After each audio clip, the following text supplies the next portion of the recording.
Hello, beautiful people. Welcome back to an all-new episode of Point of View. We've got a lot to get into today. Oh, yeah.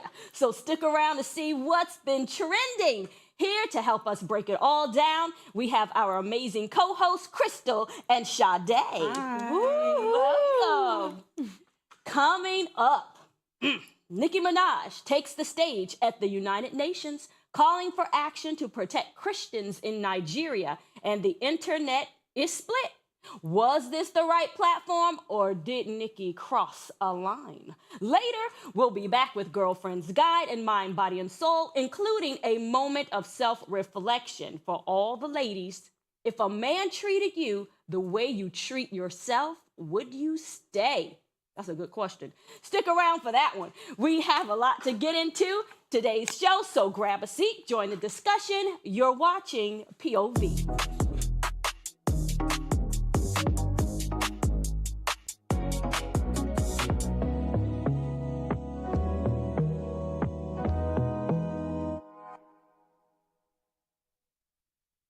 Nicki Minaj just stirred a lot of controversy, and it has nothing to do with her music.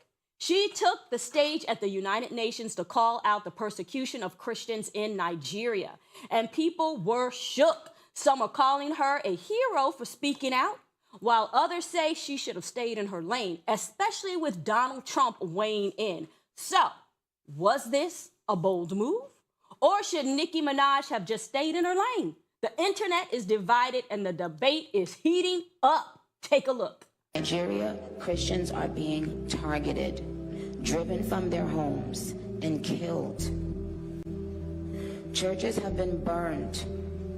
Families have been torn apart, and entire communities live in fear constantly, simply because of how they pray. Sadly, this problem is not only a growing problem in Nigeria, but also in so many other countries across the world, and it demands urgent action. And I want to be clear. Protecting Christians in Nigeria is not about taking sides or dividing people. It is about uniting humanity. So what's the take, ladies? Who's going first? Well, all I have to say, which is not all I have to say, but I would want to lead with, I am so grateful that Nicki Minaj is not an actress. Because I can't take another Beyonce, Lisa Ray. Listen, okay? First of all, I cannot stand watching someone speak and they are like reading from a piece of paper. What did you look up for? You just could have kept your head down the whole time. But I also feel like even though Christians aren't the only ones that are being targeted in Nigeria, I do feel like as much as she wasn't weighing in on the full facts of the issue that's really going on over there, I don't necessarily see anything wrong with her speaking up for Christians if that's what she pretends to be. I just don't feel like it goes together. One, you really need training in public speaking. Let's just really start there. Two, of all the people, why her? This is the same woman who was just talking about another woman's child on the national internet, the World Wide Web. And then you choose her to go and relay whatever message, or she chose herself, however she did it, to go and relay a message of positivity or speaking out for other people when you're like, it's like the pot calling the kettle black. And also, I feel like, what about the Christians that are being torn away from their families here in this state? All right. I didn't hear her saying anything about that. And she's talking about humanity. There's a lot of issues that are going on in your own country that you're not even really talking about. So I do feel like it is very performative. They definitely took her and are using her for some type of propaganda, of course, because you don't really speak out about the issues that... And Nicki Minaj is not a citizen. Nicki Minaj is also an immigrant.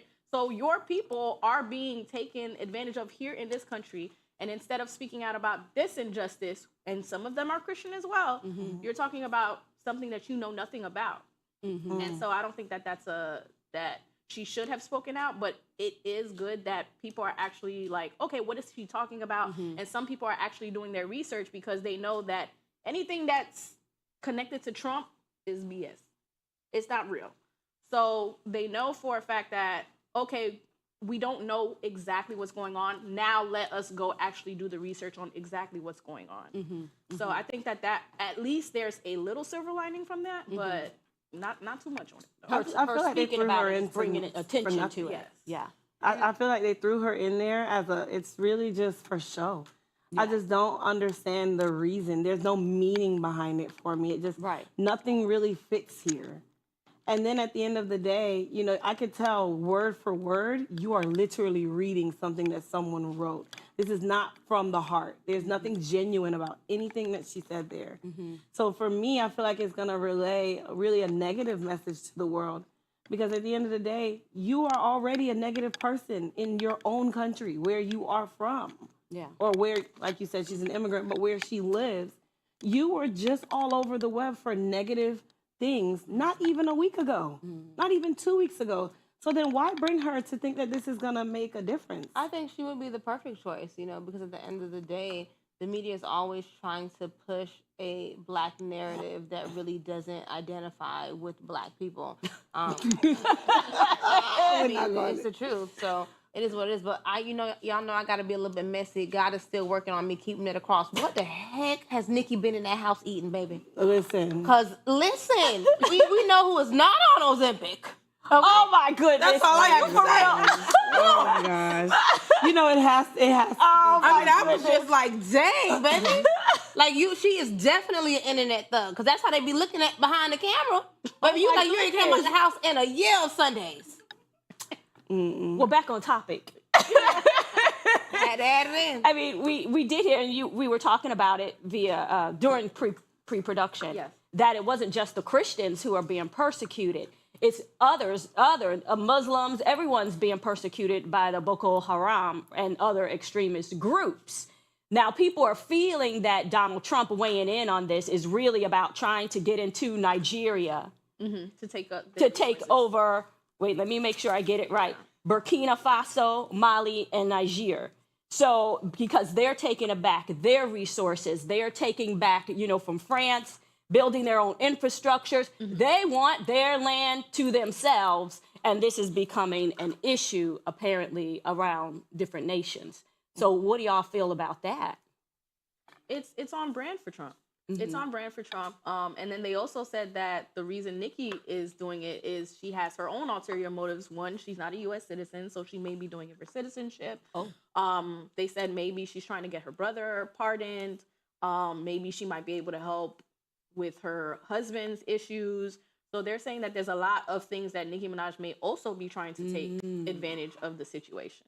Wow. So both sides seem to, and of course they're using Nicki Minaj because they know that she's popular. They probably don't know her for real. They just know that she's really popular, and they're using her again for propaganda. And that's how it works. Like, you try to find somebody with a lot of clout. Yeah. And then try to get them to agree with your side. So. Yeah. And I think even more than it being on brand for Trump, this is on brand for America. This is what America has done all over this. It's always trying to position itself as this city upon the hill that's just this model place that everyone everywhere should want to be like, when we are consistently in shambles with, chaos happening every single time you walk out your front door. So, I mean, this is just the life that we live here. And it's just sad to see the narratives that are pushed, about other places, when if you actually get to go over there, which they try to stop us and not promote things like that, a lot of them live a lot better than we do. A lot better. But hey. Yeah. Well, we're going to move on to the next topic. This is a crazy story to hit the internet this week. An 18-year-old Florida teen, Jarrell Noah Jones, is facing attempted second-degree murder charges after deputies say he ran over a man's head multiple times with his car in Orange County, okay? Then he allegedly searched ChatGPT for ways to cover up the hit and run. The victim suffered a fractured skull and brain bleeds. We talk about so many ways that technology is affecting today's youth, but this is just on a whole nother level. I mean, like, really? What y'all say? Well, clearly I just gotta say it. You just stupid. Like, First of all, you ran over a person, and then you actually took the time to go on ChatGPT. That's how I know you don't have a brain of your own, because you actually had to go ask AI how to fix this. Sweetheart, you committed a crime. What if that man died? Oh, yeah. Now you're going to spend life in prison. That's what, vehicular homicide at that point? Because you ran him over multiple times, not just once like it's an accident. Right. And kept going. Multiple times. You went back and forth. So then they could say it's premeditated. That could also be a thing. Yeah, but it also could not be premeditated, because you think about, how panic happens, and these kids and people are so foolish that I can imagine him thinking, okay, I ran over it. How do I get this car back off? And then you're going back over it again. Oh, let me run over one more time. So then to go back over it again. Wait, let me run over one more time. Oh, wait, that wasn't enough. One more time. This is why I am always advocating that teens should not be so easy to get permits and driver's license. Where are they going, baby? As a mother, you do not need that tomato from the store that bad that you have to send your ill-equipped 16-year-old child, baby. I can go get it myself, or this meal ain't gonna happen. But see, in this case, he's 18 years old. And he don't watch enough TV to know that they're going to check your phone.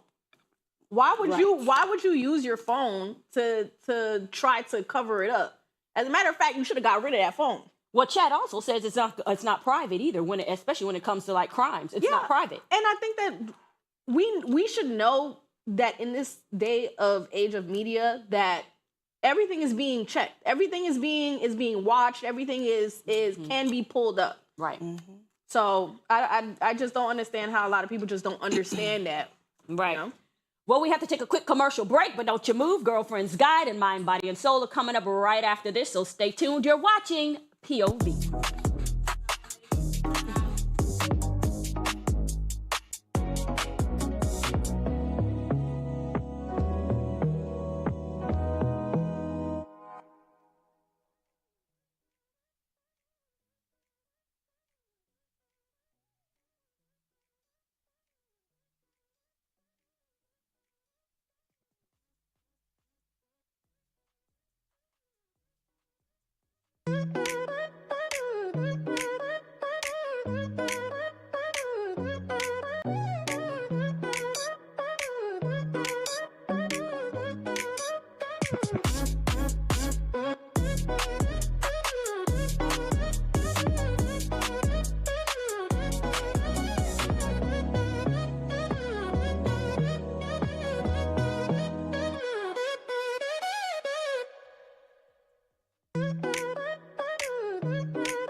Welcome back. Now it's time to get into all things love, life, relationships, and everything in between. Let's get into Girlfriend's Guide.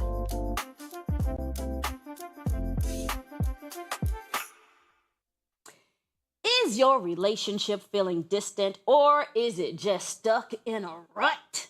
Today, we're diving into intimacy and what it really means, and whether your connection is lacking love, variety, or maybe even both. We'll also explore the most overlooked ways to build closeness outside of the bedroom. So, ladies, in your opinion, let's talk about what really makes a relationship stick. Intimacy is important. And it doesn't necessarily have to be always sexual. Right. Right? But intimacy is touching. Like everybody has a different love language as well. And for me, I feel that just everything from the touch, the conversations, pillow talk, whatever it may be, that still draws a relationship even closer. That keeps us connected. Yeah. And if we don't have that, then physically, what do we have? Yeah. Yeah. I think, you know, I talk about like intimacy a lot with my friends, and you know, so the definition kind of sometimes like varies, but I feel like it kind of is close to just like an intimate connection that you have. And to me, when I think about it and when we talk about it, it's almost always not sexual. And I think that people commonly think that intimacy is a sexual thing. And so they miss out on true intimacy or aren't able to identify when a relationship is really lacking intimacy. And so, you know, I think that that is a major reason why relationships don't work today, because we either should be intimate, like in our platonic friendships, but they think that intimacy is only sexual. And so we don't realize that we really don't have a connection. I think the like intimacy is closeness and vulnerability, and basically just to be able to open up to somebody, and that should make your relationship stronger. And just like you said, it's not always just romantic. So when you build like that trust and you build that closeness, it makes you feel a little bit more secure. And that, I feel like that also helps you do more things for them, to be more compassionate, to be more vulnerable, to be more open, to do more of the love languages, to spend more quality time, things like that. Well, intimacy is emotional. You know, it's at that level.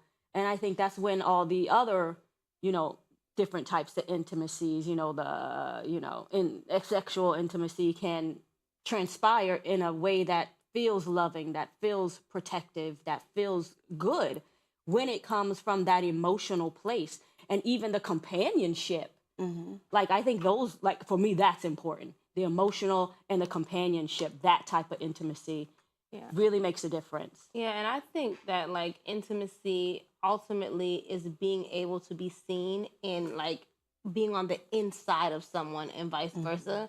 And so, you know, when I think about like coming into that revelation and realization recently, it just made me like evaluate all of like my friendships and like other relationships too. Like, oh my God, like we're really lacking because, you know, even if I do see you, we collectively aren't intimate if you don't see me. And I think intimacy is supposed to be an easy, effortless thing.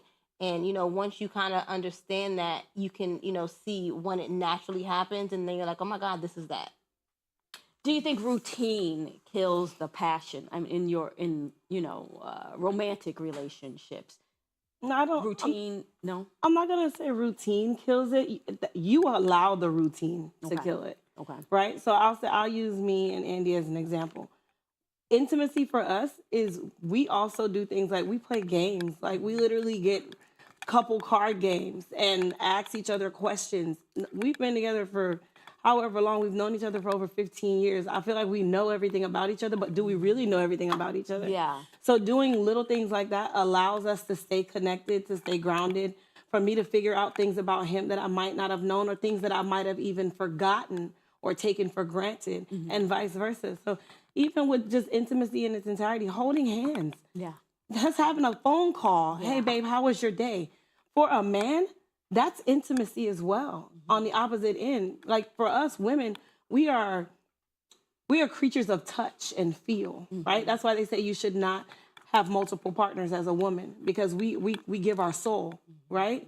Whereas for men, and I'm only speaking from what I know, it's not the same transaction. You know what I mean? You can go on and have a great day. So for a man, for us, we have to physically have other ways to bond and connect with each other. And I think that is very important that we understand that intimacy is not just sexual. Right. It is really, like Tally said, like Sade said, you have to be in each other's brain. You're in each other's bodies. You're feeling everything that person is feeling. That's intimacy to me. It's a real connection. A real love connection. It's an understanding. It's an understanding at the end of the day. And I don't think routine would kill that.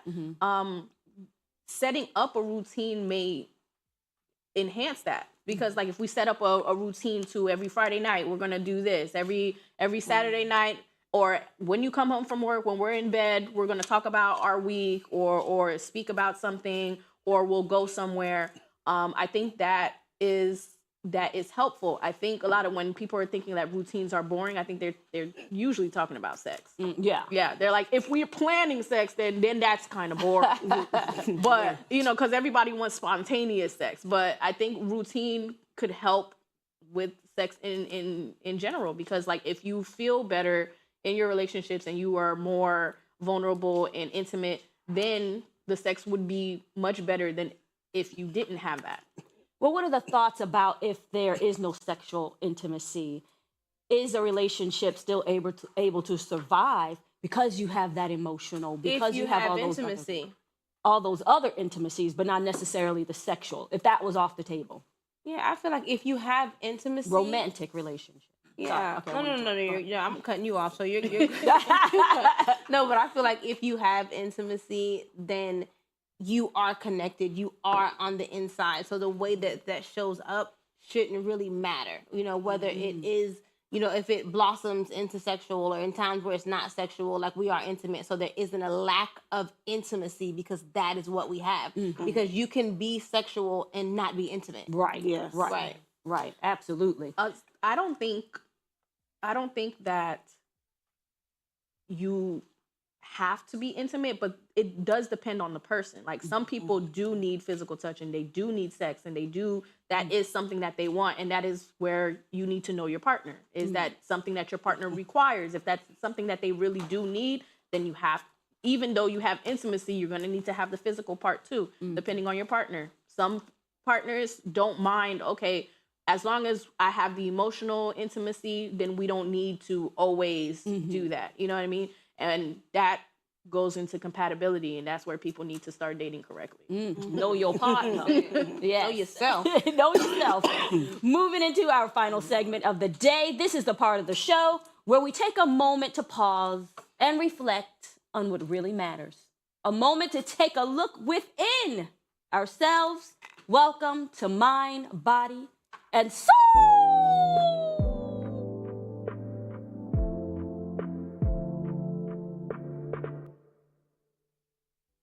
Have you ever stopped and really looked at how you treat yourself? Imagine if a man treated you the way you treat yourself. Would you stay? Would you fight for that kind of love or walk away? It's a tough question. It's introspective, but worth asking. If you treated yourself the way you expect a partner to treat you, would anyone stick around? I don't think anyone would be with me. I am a Cancer at heart. I put everybody else first. I'm just learning how to put myself first. I'm a workaholic, so I'd probably be ignored all the time because I am always working. Like, you got to be really honest, like really look into yourself. I'm always trying to take care of everybody else, and then when it's time to take care of me, I'm like, nobody wants to take care of me. So I'm like the last person on the line. Would I want my man to treat me that way? Absolutely not. Right. So thank God my man does not treat me like that, because I would never date me if that was the case.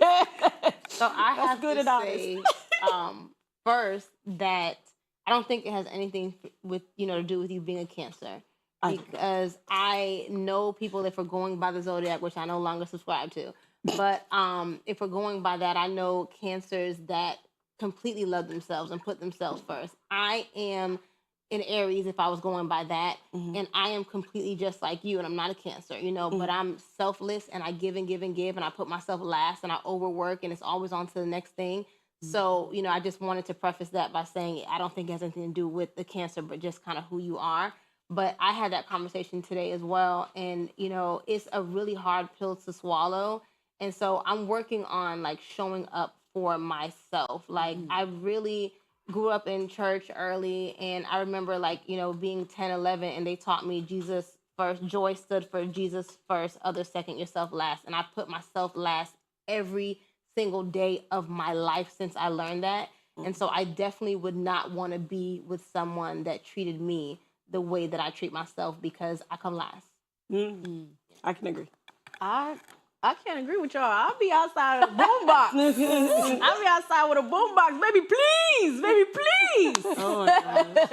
Okay. I feel like I have a healthy balance of being there for others, as well as being there for myself. And I also let people know the expectations around me. So I have a great set of friends. I typically have really good people around me. And so whenever I need help, they're there for me. Whenever they need help, I'm there for them. I'm loving. I'm compassionate. I am thoughtful. And so I feel like I'll be there for me. So that's the recipe for Nigerian to come in. Wow.